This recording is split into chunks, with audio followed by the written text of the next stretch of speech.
Baik, selamat petang teman-teman, Ibu Maya. Om Swastiastu, Assalamualaikum warahmatullahi wabarakatuh.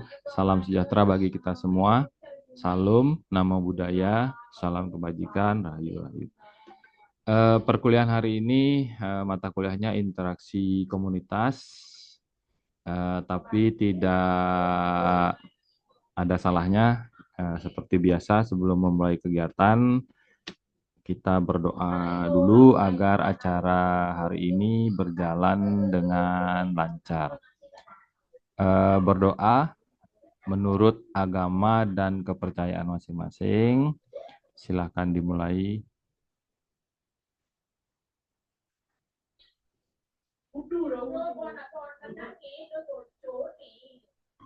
Berdoa selesai. Baik, untuk membersihkan waktu, silahkan Ibu Maya. Sebentar ya, saya ini dulu ya. Make host ya. Oke, silahkan Ibu Maya.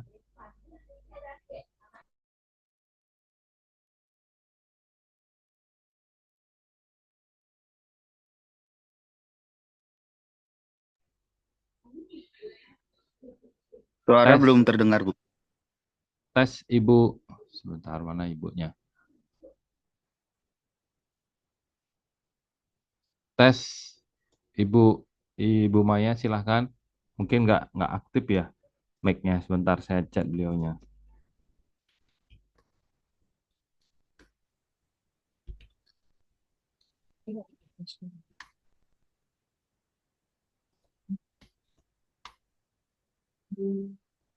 Oke, tes. Apakah suara saya terdengar, Pak? Sudah terdengar. Silahkan Ibu. Ya, udah dengar, Bu. Ini Ya, silahkan. ya. Terima kasih. Akan saya mulai dulu. Bismillahirrahmanirrahim. Assalamualaikum warahmatullahi wabarakatuh. Om Swastiastu, salam sejahtera bagi kita semua. Salam, Namo Buddhaya, salam kebajikan. Terima kasih atas kesempatannya. Pada hari ini saya akan menyampaikan tentang pengantar dari interaksi komunikasi ya. Mohon izin untuk share screen dulu.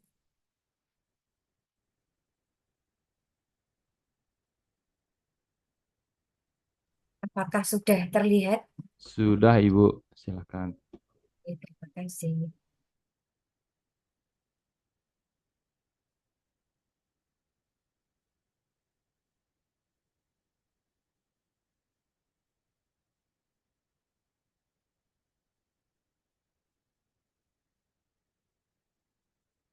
Baik, jadi untuk malam ini saya akan membahas tentang pengantar dari interaksi komunitas ya. Jadi kita melihat dulu pada definisi dan pentingnya pengelolaan hubungan dengan komunitas lokal, di mana mengelola hubungan melalui komunikasi itu adalah keterampilan yang sangat penting dalam berbagai konteks, baik itu dalam hubungan pribadi, profesional, maupun sosial. Nah, contohnya misalkan dalam hubungan pribadi ini, misalkan dalam hubungan pertemanan ya, misalkan saja menjaga komunikasi yang jujur dan sifat empati itu sangat penting. Contohnya misalkan Anda merasa teman Anda mengabaikan Anda akhir-akhir ini, nah, maka kita bisa berkata, aku merasa kita kok jarang bisa berkomunikasi atau bisa berbicara dengan baik belakangan ini dan saya merindukan, katakanlah, hal yang biasanya kita lakukan bersama, misalkan seperti itu ya. Apakah kamu sedang sibuk? Nah, misalkan pendekatan-pendekatan seperti ini untuk menghindari adanya menyalahkan, karena mungkin tidak sempat melakukan komunikasi karena kesibukan dan lain-lain. Jadi mengundang untuk diskusi, kemudian membuka peluang untuk memahami bagaimana situasi mereka. Nah, sebagai contoh misalkan dalam hubungan pribadi seperti itu. Kemudian komunikasi yang efektif dapat membantu memperkuat hubungan, menyelesaikan konflik, dan menciptakan pemahaman yang lebih baik antar individu. Nah, kemudian kita melihat di sini bahwa berikut ada beberapa cara untuk mengelola hubungan dengan komunikasi. Di sini ada kan dengan aktif ya. Jadi komunikasi itu bukan hanya tentang bagaimana kita berbicara, tapi juga bagaimana kita mendengarkan. Ketika seseorang merasa didengar dan dipahami, itu memperkuat rasa saling menghargai dan meningkatkan kepercayaan dalam sebuah hubungan. Kemudian yang kedua, gunakan komunikasi nonverbal. Mengapa penting? Terkadang kita lebih sedikit katakanlah pengaruhnya daripada kita mengatakan ya. Komunikasi nonverbal ini konsisten dengan pesan verbal yang dapat memperkuat suatu hubungan. Kemudian berbicara dengan jelas dan terbuka. Kemudian yang keempat, empati. Empati ini adalah kemampuan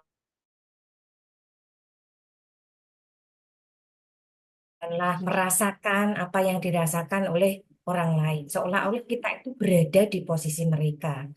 Yang kelima, atasi konflik dengan bijak. Ya, jadi misalkan ada konflik ini eh, bisa dikatakan kita perlu komunikasi yang terbuka dan penuh penghargaan supaya bisa menyelesaikan konflik itu tanpa merusak sebuah hubungan. Kemudian yang berikutnya memberikan umpan balik yang konstruktif, fokus pada pemecahan masalah, bukan saling menyalahkan, pengaturan waktu yang tepat, menjaga kepercayaan, dan tunjukkan apresiasi serta penghargaan. Nah, kemudian apa sih kira-kira manfaat hubungan yang baik dengan komunitas lokal untuk perusahaan dan masyarakat? Jadi mengelola hubungan dengan komunikasi yang baik itu bisa memberikan banyak manfaat, baik dalam hubungan pribadi, profesional, maupun sosial. Nah, manfaat apa yang bisa didapat dari pengelolaan komunikasi yang efektif?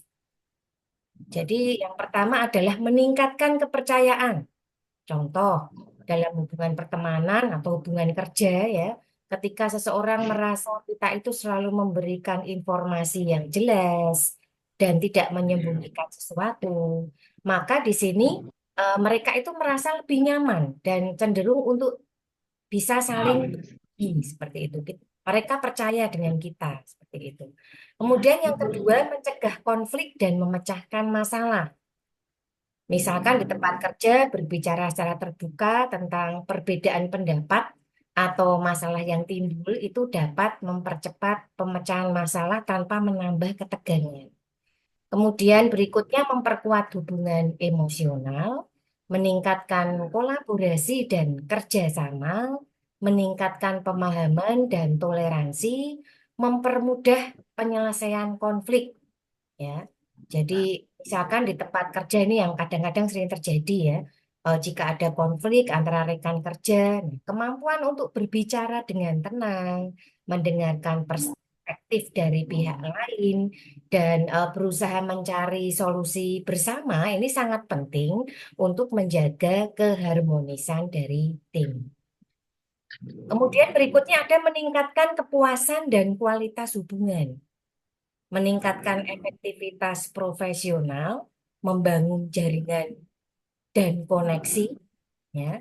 Jadi eh, ini adalah manfaat ya yang bisa diambil membangun jaringan dan koneksi. Jadi komunikasi yang baik itu memungkinkan kita untuk membangun hubungan dan jaringan yang lebih luas, baik dalam konteks sosial maupun profesional. Orang cenderung lebih membuka diri dan berkolaborasi dengan mereka yang bisa berkomunikasi dengan baik. Kemudian meningkatkan kesejahteraan emosional, kemudian ada meningkatkan kemampuan pengaruh dan persuasi. Contohnya misalkan dalam dunia bisnis atau pemasaran, kemampuan untuk mengkomunikasikan manfaat produk atau ide dengan cara yang menarik eh, dan meyakinkan ini dapat mempengaruhi keputusan pelanggan atau klien. Ini meningkatkan pengaruh di situ ya. Nah, berikutnya lagi adalah meningkatkan kemampuan menyelesaikan perselisihan. Nah, contohnya dalam hubungan pribadi, jika misalkan terjadi perselisihan, maka komunikasi yang penuh pengertian dan kompromi ini dapat membantu untuk menyelesaikan masalah dengan cara yang lebih baik dan tidak merusak hubungan, intinya seperti itu.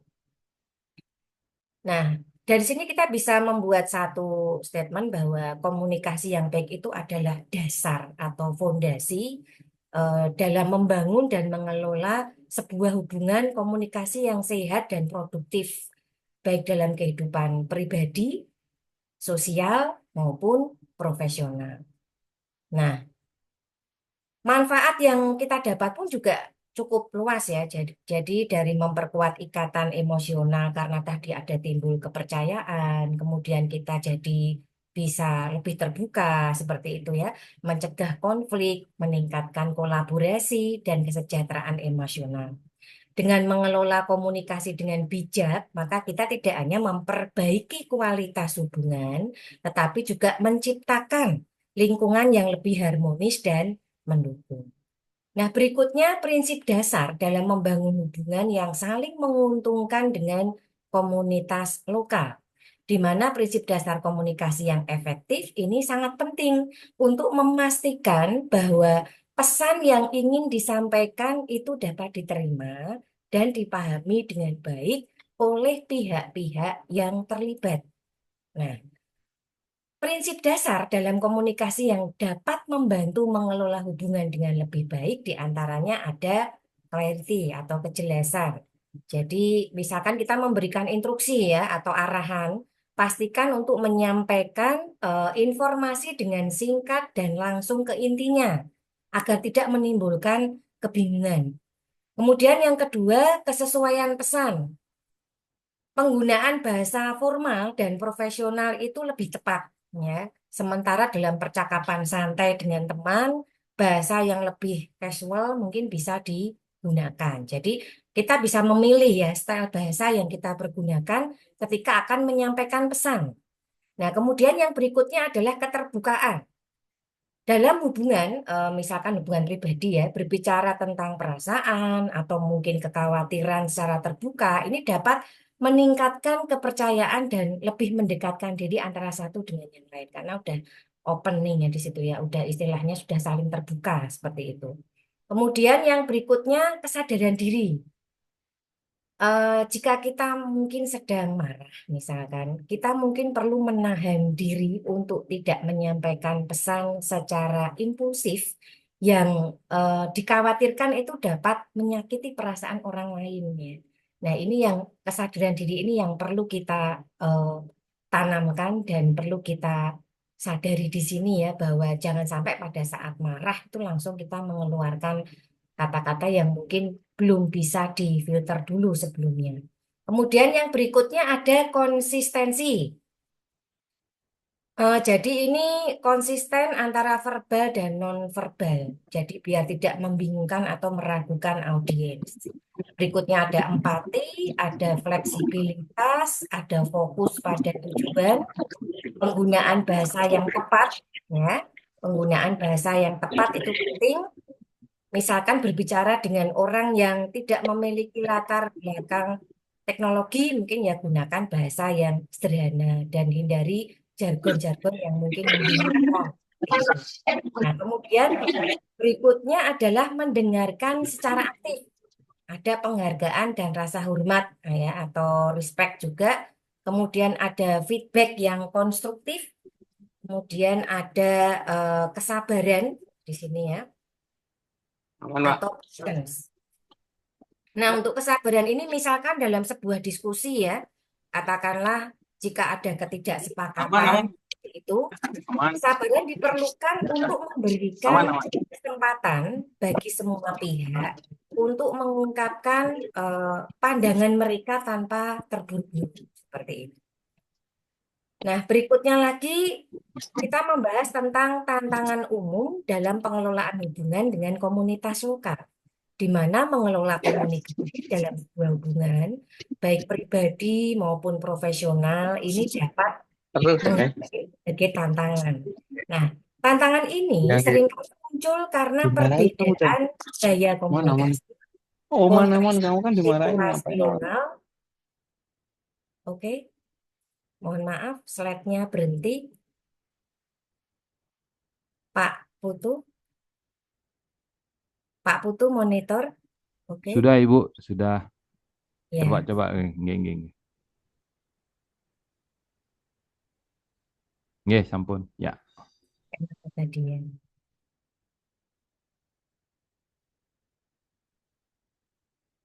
Di prinsip Oke, itu Ibu kayaknya. ini ya tadi ya. Prinsip dasar. Nggih. Oh, tantangan nggih. Tantangan umum ya, Ya. jadi mengelola apa namanya sebuah komunikasi dalam hubungan baik pribadi maupun profesional ini dapat menghadapi berbagai tantangan. Tantangan ini seringkali muncul karena perbedaan gaya komunikasi.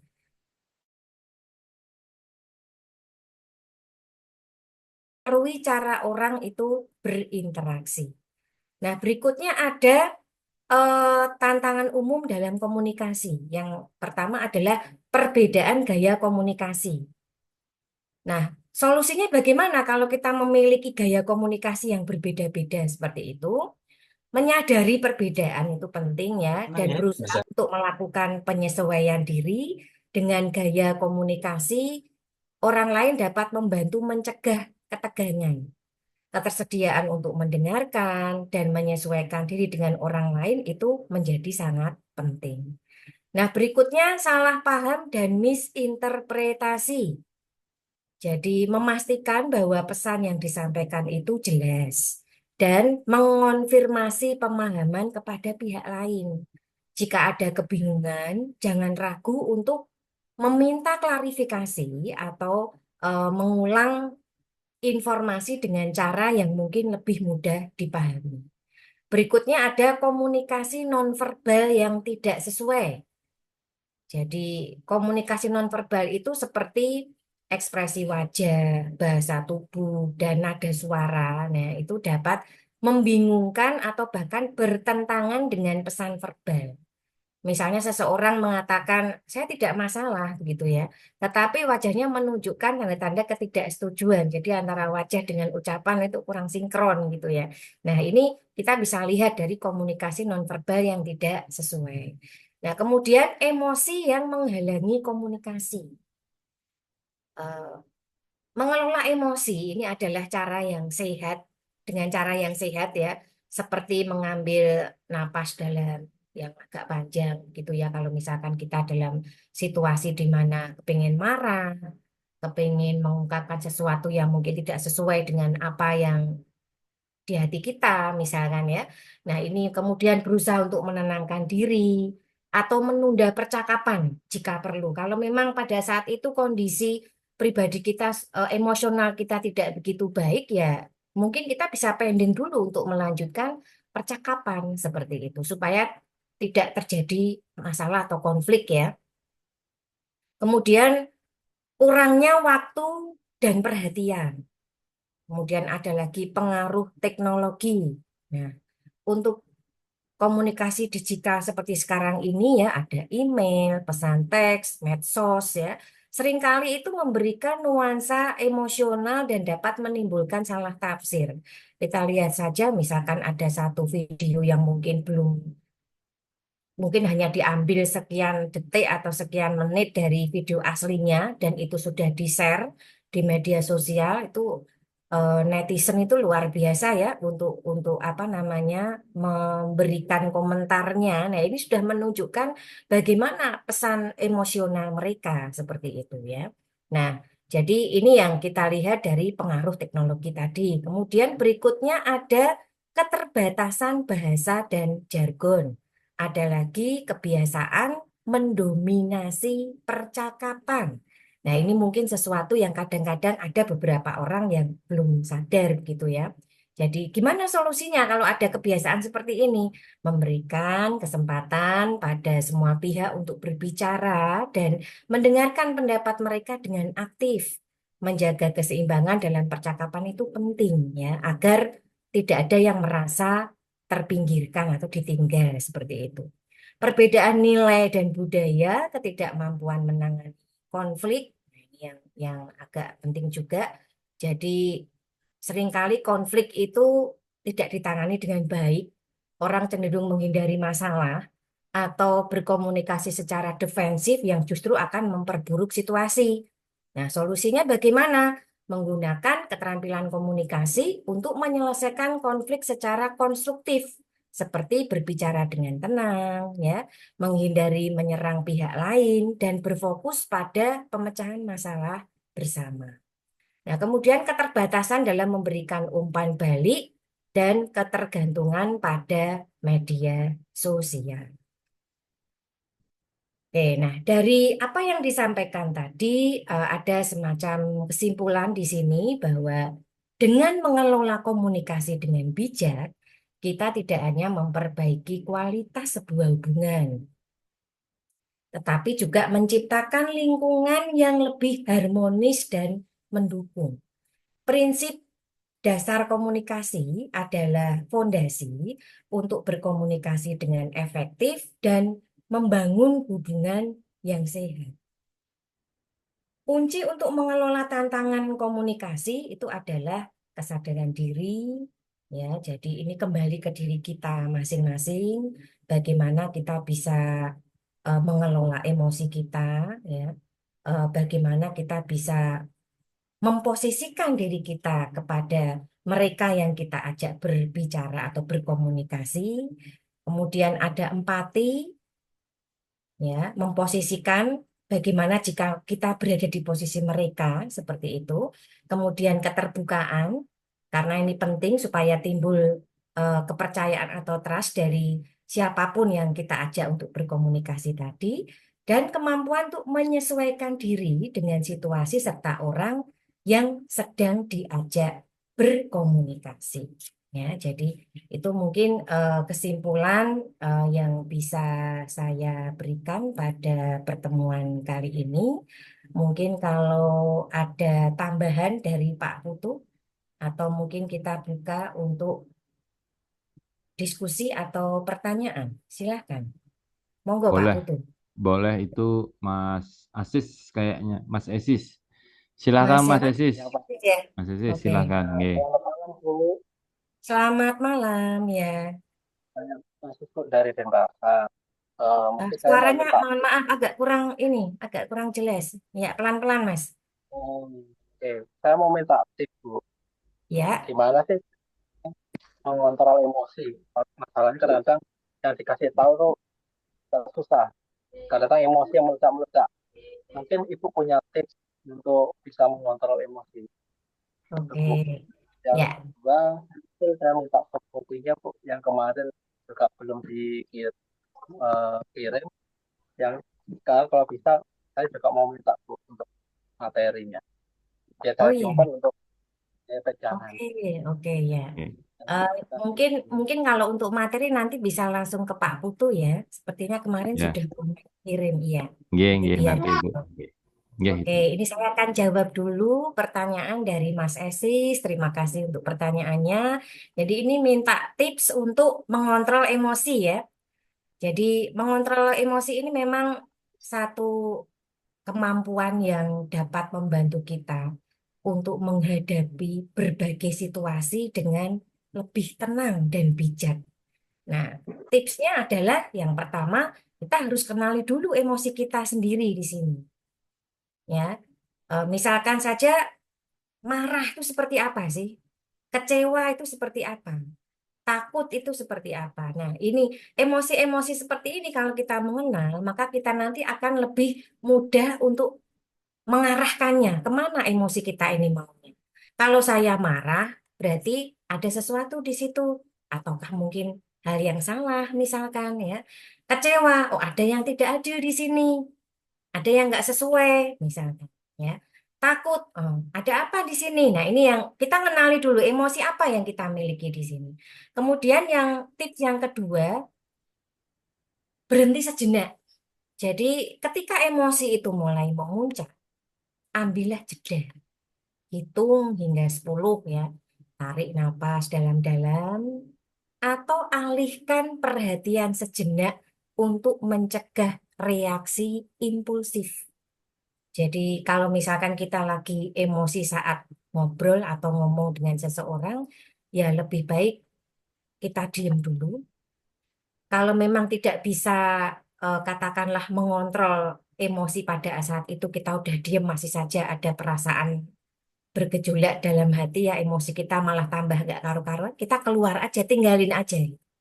Ya, jadi ambil jeda di situ untuk tidak langsung ya, karena dikhawatirkan di sini ketika terjadi impulsif tadi, maka akan muncul satu kalimat, satu tindakan emosional itu yang mengarah kepada hal yang tidak baik, yang nanti mungkin berdampak pada lawan bicara kita, seperti itu. Ya, akhirnya keluar kata-kata tidak pantas, sikap kasar, dan lain sebagainya. Kemudian, yang ketiga, tips ketiga, gunakan teknik pernafasan. Nah, ini mungkin nggak semua ya bisa bisa katakanlah berlatih, tapi kita mencoba ya untuk melatih pernapasan dalam. Jadi tahan selama 4 detik dan hembus perlahan selama 6 sampai 8 detik. Teknik ini ternyata cukup membantu menenangkan sistem saraf ya.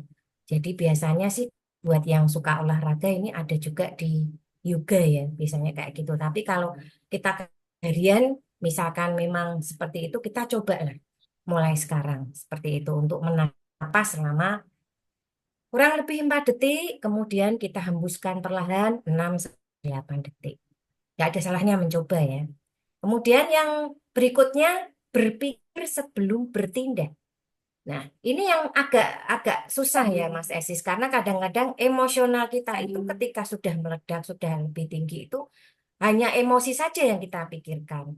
Nah, di sini berpikirnya gimana? Tanyakan ke diri sendiri, apa konsekuensi dari reaksi yang saya berikan? Apakah ini sepadan dengan energi yang saya keluarkan? Ya, itu berpikir sebelum bertindak ya. Kemudian penyebab utama kadang emosi yang muncul itu adalah reaksi masalah yang lebih dulu sudah numpuk gitu ya. Nanti tinggal nunggu untuk meledak seperti itu ya. Nah, identifikasi penyebab sebenarnya agar kita itu bisa menyelesaikannya dengan tuntas, jangan sampai dibiarkan numpuk ya. Nanti itu kadang emosinya bisa jadi memuncak karena dibiarkan berlarut-larut. Nah, kemudian mungkin jaga pola hidup sehat, tetap ya, kurang tidur, stres, pola makan yang buruk, itu dapat mempengaruhi stabilitas emosional kita. Pastikan tidurnya cukup, makan dengan gizi seimbang, rutin berolahraga, ya. Nah, kemudian melatih empati ya, jadi coba melihat situasi dari sudut pandang orang lain, jangan dari kacamata kita, seperti itu. Ini akan cukup membantu mengurangi intensitas emosi negatif. Ya, kira-kira itu Mas Ezis untuk apa namanya tips yang mungkin bisa Bu Maya berikan. Mungkin ada lagi pertanyaan yang lain? Terima kasih Bu. Iya, sama-sama. Cukup kayaknya Ada Ibu. lagi? Cukup ya? Ya, Oke. oke. Saya closing sedikit ini Bu ya. Oke. Oke, Dan, oke, baik teman-teman. Kalau saya sih dari sisi teknologi gitu ya, mungkin dari transmisi apa namanya transmisi komunikasinya, mungkin teman-teman kan sering pakai handy handy talkie ya, masih apa apa apa enggak ini kayaknya. Biasanya di situ akan sering terjadi miskomunikasi biasanya Ibu ya. Jadi kalau menggunakan HT itu kan half duplex kalau nggak salah ya. Jadi ngomongnya bergantian, bicaranya gantian, itu yang biasanya akan menimbulkan miss. Tapi dengan kemajuan teknologi, mungkin bisa menggunakan WhatsApp begitu ya. Terus ketika WhatsApp itu misalnya hanya admin saja, mungkin jadi menjadi simplex transmisinya gitu. Jadi hanya admin aja, mungkin di situ isinya pengumuman atau penyampaian apa. Jadi benar yang disampaikan oleh apa Ibu Maya tadi, mungkin kemarin konteksnya di pemimpin ke anak buah begitu, kalau sekarang kan ke komunitas ke grup-grup gitu misalnya. Ya, mungkin itu saja sih Bu. Kok dari saya transisinya secara apa teknologi itu aja sih. Karena mau tidak mau seperti yang saya sampaikan kemarin, tetap apa teman-teman kita ini disajikan barengan dengan teknologi, kemajuan teknologi itu. Itu aja sih. Teman-teman Ya, ada terima lagi kasih. sekitar 2 menit lagi ini teman-teman ada? Cukup Pak Gede, Oh terima cukup. kasih juga Bu Oke, Maya. oke, oke. Ya, Penyampaiannya sudah clear banget Bu. Terima Oke, ya. kasih. terima kasih Mas Ali. Oke. Gimana Ibu? Ada yang mau Makasih Bu. disampaikan lagi?